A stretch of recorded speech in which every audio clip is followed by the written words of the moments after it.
Hello everyone, today's October 21st, 2013. I think you're going to enjoy this video. U.S. debt jumps a record $328 billion, topping the $17 trillion mark. Now I'm going to lean on the president here because I think he's got some inside information he can help explain this to us. The first day that the federal government was able to start borrowing money again, the national debt shot up $328 billion. It's the highest one-day increase in the history of the country. Now, there was a $238 billion rise 2 years ago, and it's for the same reason. And I'm going to explain that, or actually I'm going to direct you to another video that I did about a month ago. In the more info section below, you can get an explanation to what's going on as far as the hitting the debt ceiling, where in this article and as well as other articles that I saw, they were talking about having to come up with a deal to avoid hitting the debt ceiling. The Washington Times and RT News, different articles I was looking at, the people writing them don't seem to understand what's going on, because they're saying that, you know, to avoid the debt ceiling. Well, we hit the debt ceiling May 17th.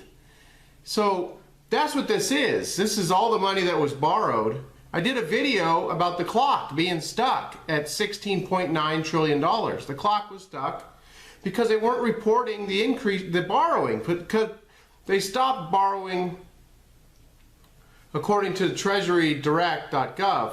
But what they were doing was extraordinary measures, according to Jack Lew, the Treasury Secretary, and Geithner did the same thing, our favorite TurboTax expert. He did the same thing back in 2011. So what they do is they borrow from the retirement accounts, the federal workers, and so I'm sure there's some other borrowing going on, but it's paid back, and that's what this $328 billion is. They're putting back the money that they took, so you know, they're increasing the borrowing as this whole process was going on. Now, you know, the president, he explained this to us a few weeks ago, and I'll go ahead and put that here. Now, this debt ceiling, I just want to remind people, in case you haven't been keeping up, raising the debt ceiling, which has been done over 100 times, does not increase our debt. It does not somehow promote profligacy. All it does is it says, you got to pay the bills that you've already racked up, Congress. It's a basic function of making sure that the full faith and credit of the United States is preserved. And I've heard people say, well, in the past there have been negotiations around raising the debt ceiling. It's always a tough vote because the average person thinks raising the debt ceiling must mean that we're running up our debt. So people don't like to vote on it, and typically there's some gamesmanship in terms of making the president's party well, maybe Mr. President just made a mistake. You know, everyone makes mistakes. He didn't think that the raising of the ceiling had anything to do with increasing our debt. It's funny that the first day they can borrow money, the day after, the debt jumps past $17 trillion. It jumps up $328 billion. But, you know, maybe he just overlooked that. So, you know, there's no increase in the debt. There's no reason to worry, everybody. While we're on this topic, I thought it would be educational for all of us to take a look and see what Mr. Obama, President Obama, was saying before he was elected president about the large national debt in this country.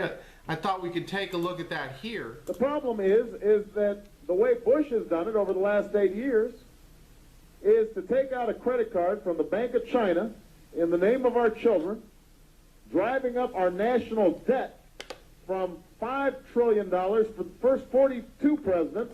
Number 43 added $4 trillion by his lonesome, so that we now have over $9 trillion of debt that we are going to have to pay back. $30,000 for every man, woman, and child. That's irresponsible. It's unpatriotic.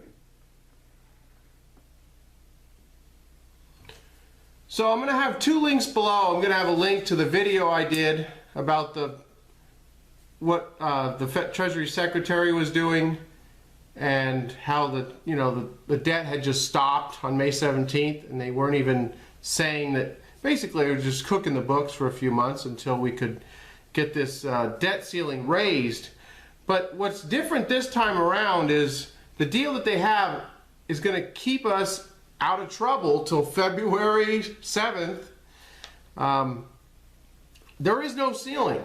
They didn't put a limit, so they can borrow as much as they want between now and February 7th. There's a date. So they're just going to use the date.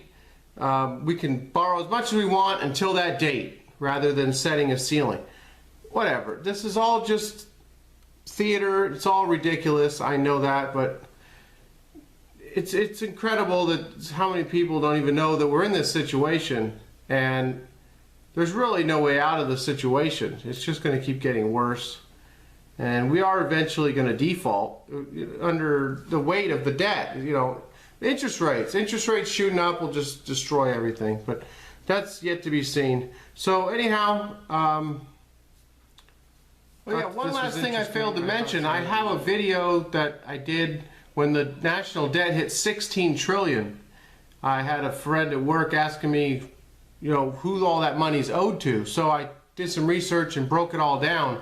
If you're interested in knowing who the money's owed to, the 16 trillion of it at least, I broke it down in a video, and I'll have that video in the more info section below as well. So you can check that one out. You can check out the one about what was really happening with when we hit the ceiling in May 17th and until they extended the date on it. But anyhow, I'll talk to you later.